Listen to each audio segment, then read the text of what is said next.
the underworld of the Nordic mythology ruled by Hel, daughter of Loki, Muspelheim, the land of fire, where his lord Surtur awaits the arrival of Ragnarok.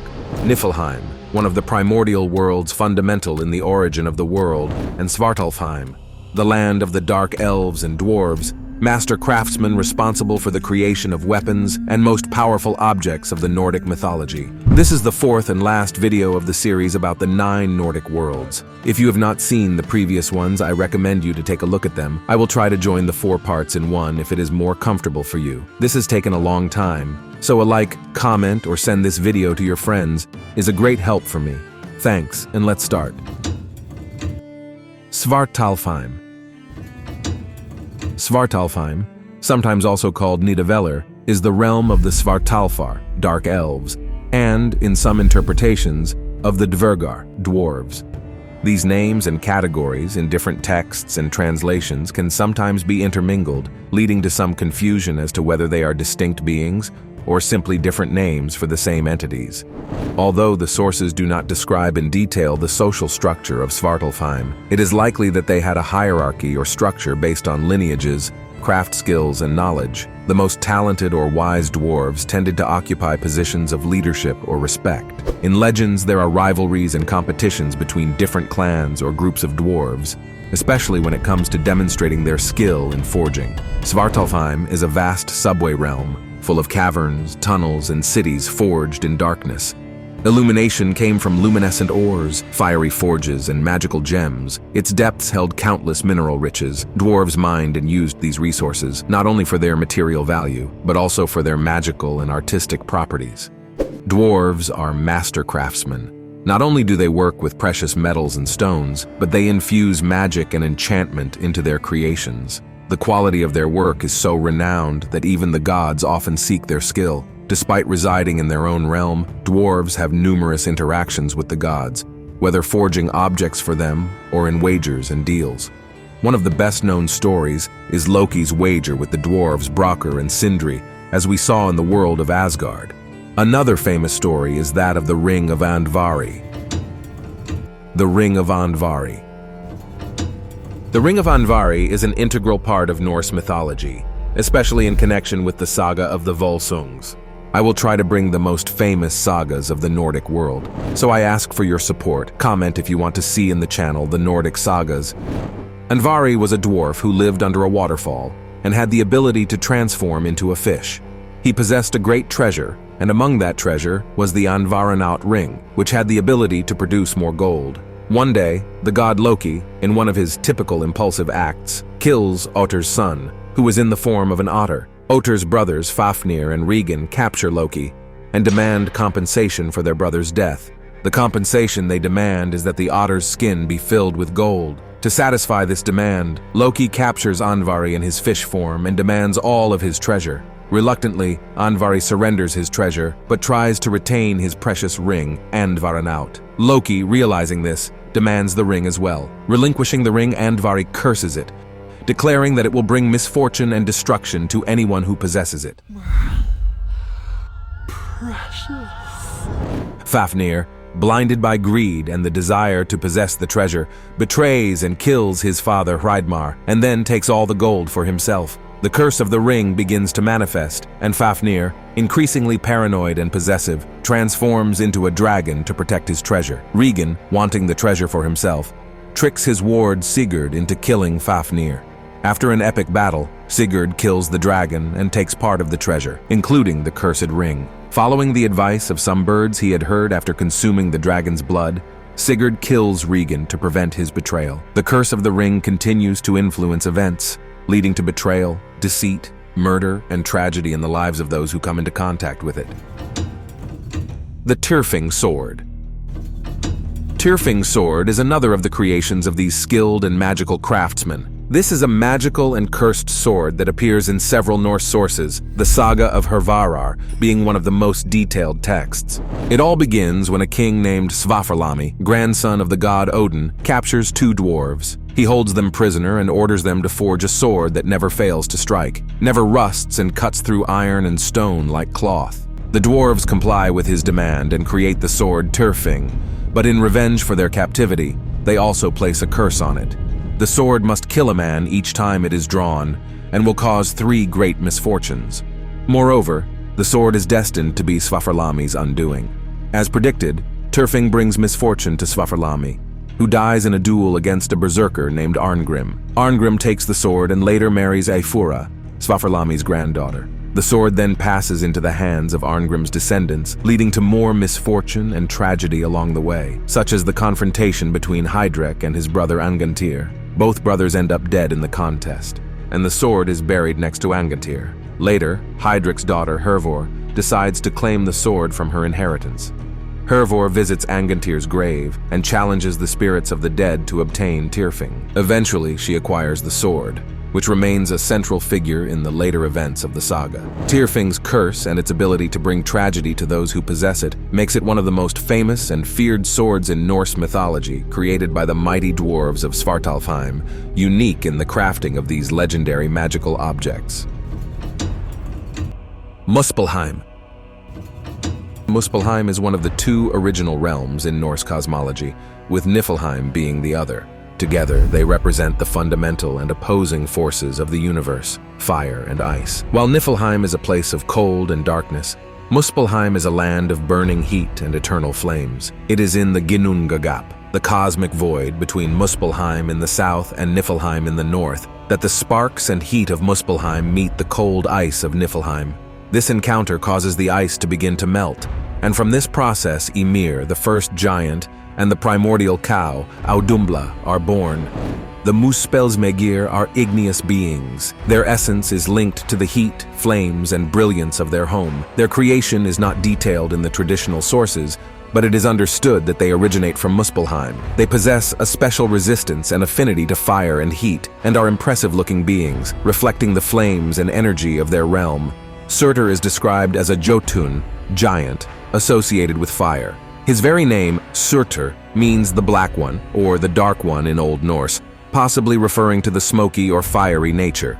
Surtur is the guardian of Muspelheim, protecting its borders and ensuring that no unauthorized beings enter or leave the realm. Surtur possesses a great sword that burns with bright flames. According to the prophecies of Ragnarok in the Eddas, Surtur and the armies of Muspelheim will advance to the final battlefield called Vigridr.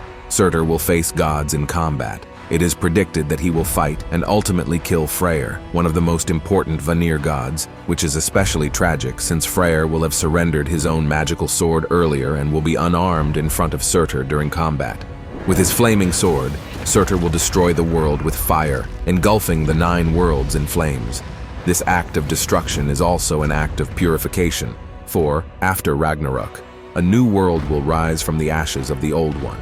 Muspelheim, with its fiery inhabitants and its imposing leader, represents a primordial force in Norse mythology. Niflheim. Niflheim, as described in the sources, is a place of extreme cold, with icy landscapes, dense mists, and darkness. It is inhospitable and represents the primordial forces of the Norse universe. The word Nifl in Old Norse can be translated as dark or misty. This reinforces the idea that Niflheim is a realm shrouded in mist and darkness, far from light and warmth. At the heart of Niflheim lies Hvergelmir, according to mythology, the icy vapors originating in Niflheim and the crackling flames of Muspelheim met in the Great Void, or Ginnungagap, that existed between them. Hvergelmir is the source of these icy rivers. When these cold vapors met the hot sparks of Muspelheim, they created the perfect condition for life to emerge, giving rise to the first living being, the giant Ymir. Hvergelmir is also home to Nidhogg, the dragon or serpent that gnaws at the roots of the world tree, Yggdrasil. This constant action of Nidhogg, along with other animals that also damage the tree, requires that Yggdrasil be continually cared for and tended by the Norns, the goddesses of destiny, to ensure its health and stability. Niflheim is essential. Its interaction with Muspelheim sets the conditions for the creation of the cosmos and the first beings. Although it is a place of cold and darkness, it is also central to the balance of the 9 worlds in Norse mythology. Over time, a part of Niflheim becomes associated with or transformed into Helheim, the realm of the dead ruled by Hel, the daughter of Loki. Although it can also be considered as a distinct realm, both places share similarities in their description and function. Helheim. Helheim stands out as the final destination of those who do not die in battle. It is the resting place for souls who are not taken by the Valkyries to Valhalla or Folkvanger. But unlike Christian conceptions of hell, Helheim is not necessarily a place of eternal torment. Helheim, often simply called Hell, is located in Niflheim. As we saw earlier, it is a cold and foggy region. While it is not a hell in the sense of punishment and torment, it is certainly a bleak and desolate place. Odin cast Hel into Niflheim and gave her authority over that world, so that she has to administer food and lodging to those who are sent to her. That is, those who die of sickness or old age. Hel, as the ruler of Helheim, is extremely relevant and mysterious in Norse mythology. Although many of the stories centered on the Aesir gods, such as Thor and Odin, are better known, Hel plays an important role in several sagas and is a pivotal character. Hel is one of the 3 children of Loki and the giantess Angrboda, her brothers being Fenrir, the giant wolf, and Jormungandr, the world serpent. The gods, fearing the destiny that the prophecies linked to these 3 beings, decided to banish or chain them to avoid future threats. In the case of Hel, she was sent to the world of Niflheim and given dominion over a large part of it, which has since been known as Helheim. Unlike Loki, who is often portrayed as malicious and deceitful, Hel is more of a neutral figure. While it is true that she rules the realm of the dead, she is not attributed with malice or cruelty. She is a ruler, and as such she abides by her own rules and decisions. She is just, but also unwavering in her decisions. Hel is described in a very peculiar way. Half of her body is said to be of a normal color, while the other half is completely pale or even bluish. This duality symbolizes her role between life and death. It is crucial to understand that, in Norse mythology, dying in battle is considered a great honor. Those who die fighting are chosen by the Valkyries and taken to Valhalla, the Hall of Odin, or Folkvanger, the field ruled by the goddess Freya. However, those who die of illness, old age, or non-combat related causes travel to Helheim. Despite its gloomy atmosphere, it is not a punishment in the traditional sense. It is simply a different resting place. For souls traveling to Helheim, the journey is not an easy one. One of the first challenges souls face on their way is the Gjöll River. This river acts as a barrier between the world of the living and the world of the dead, symbolizing a soul's final transition from earthly life to the afterlife. The only way to cross this river is across the Jalarbru, a bridge often described as glowing or covered in gold. This bridge is a spiritual journey that souls must undertake, leaving behind everything they once knew. Modgudr is the first defender the souls encounter. She guards the bridge, making sure that only souls that belong to Helheim cross it. Beyond the bridge, at the very gates of Helheim, the imposing dog Garm barks and roars at anyone who approaches. Often compared to Cerberus from Greek mythology, Garm serves a dual function, preventing souls from entering or leaving without permission. There are areas within Helheim that are even less welcoming. Nastrand is one such dreaded area, a beach covered in corpses and poisonous snakes, and it is here that murderers, traitors, and oathbreakers face the consequences of their deeds. The snakes spill their venom into a river that flows through Nastrand, and the damned are forced to wade through it as part of their punishment. During Ragnarok, it is said that Garm and Hel will lead the inhabitants of Helheim in battle against the gods. These inhabitants will include those who have led dishonorable lives, as well as the malevolent entities that reside in the realm of the dead. After the cataclysm of Ragnarok, when the 9 worlds face destruction and rebirth, Baldur and Hodr leave Helheim and return to the world, symbolizing a new era. Hel, as ruler of Helheim, has dominion over those who died of disease, old age, or any cause that was not honorable in the Norse context, such as dying in battle. When Ragnarok comes, he will release these souls, creating an army of the dead that will march against the gods. While these souls are not fallen warriors like those residing in Valhalla, their numbers are immense, and their very presence adds significant weight and magnitude to the conflict. Although Hel is a more passive figure compared to other active participants in Ragnarok, his alliance with entities such as Loki, Fenrir, and Jormungandr marks a joining of forces that have ancient enmities with the Aesir gods. Hel does not necessarily fight in the vanguard, but his support and deliverance of the army of the dead underscores his crucial role in the confrontation. Once the flames and chaos of Ragnarok have subsided, and the world emerges from the waters renewed, Hel's influence and dominion over souls is also transformed, with the resurrection of gods and the promise of a new beginning. This has been the history of the Nordic worlds. If you want to know the Nordic sagas like the story of Sigurd, the Dragon Slayer, write me in the comments to let me know that you are interested.